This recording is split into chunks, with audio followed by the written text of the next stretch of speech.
Bonjour à vous, bienvenue dans cette session de maîtrise, c'est Demandé Ibrahim. Aujourd'hui dans cette vidéo, nous abordons la question de la souffrance, plus précisément la façon dont vous pouvez l'utiliser en votre faveur. La plupart d'entre nous avons du mal à accepter le fait que la vie soit souffrance. Nous nous demandons constamment, pourquoi moi? Il y a des gens qui souffrent, car au lieu de voir le verre à moitié plein, ils le voient à moitié vide. Ils se croient malchanceux. Il y a des gens pour qui la vie devient souffrance, car ils ont fait faillite. D'autres souffrent à cause d'une déception. Il peut s'agir d'une rupture ou d'une déception amoureuse. Mais peu importe la nature, ils souffrent. Il y a aussi des gens qui souffrent à cause des échecs répétés ou parce qu'ils n'ont jamais eu de soutien pour quoi que ce soit. Ils se disent, si seulement on m'avait aidé, si seulement on me comprenait, j'aurais pu. Et la suite de la phrase, c'est tout ce qu'ils auraient aimé être, faire et posséder. Si vous vous demandez pourquoi vous, sachez que vous n'êtes pas seul.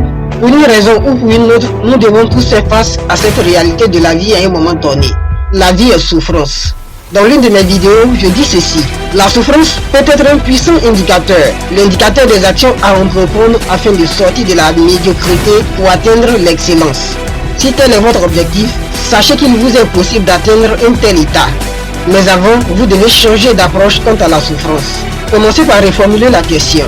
Au lieu de vous demander pourquoi la vie est souffrance, cela ne fera qu'amplifier votre souffrance. Demandez-vous plutôt, comment puis-je transformer mes souffrances en quelque chose de meilleur? Il y a des choses que vous ne pourrez changer. Se demander pourquoi ces choses sont ainsi ne vous fera que souffrir. Qu'il fasse jour ou qu'il fasse nuit, qu'il fasse beau temps ou non, cela ne dépend pas de vous. Alors pourquoi se concentrer sur ces choses?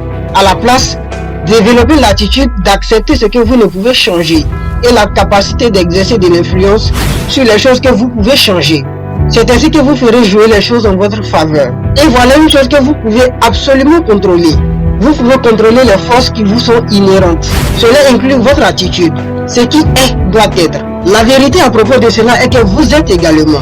Ne laissez pas ce qui vient de l'extérieur dicter votre attitude. Ne laissez pas ce qui vient de l'extérieur vous dicter une vie que vous ne désirez pas. L'étoile ne brille que dans l'obscurité. Je ne sais pas pour vous, mais je ne crois pas au hasard. Et si c'est le cas pour vous, laissez-moi vous dire que vous ne devriez pas.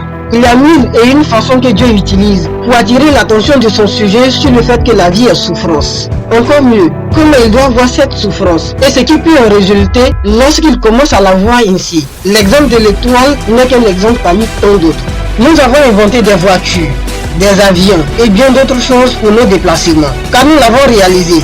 Marcher ou utiliser des moyens plus efficaces afin de parcourir de longues distances implique beaucoup de souffrance. Nous échangeons aujourd'hui de façon instantanée, car nous avons réalisé la nécessité de pouvoir échanger rapidement dans un monde très évolutif.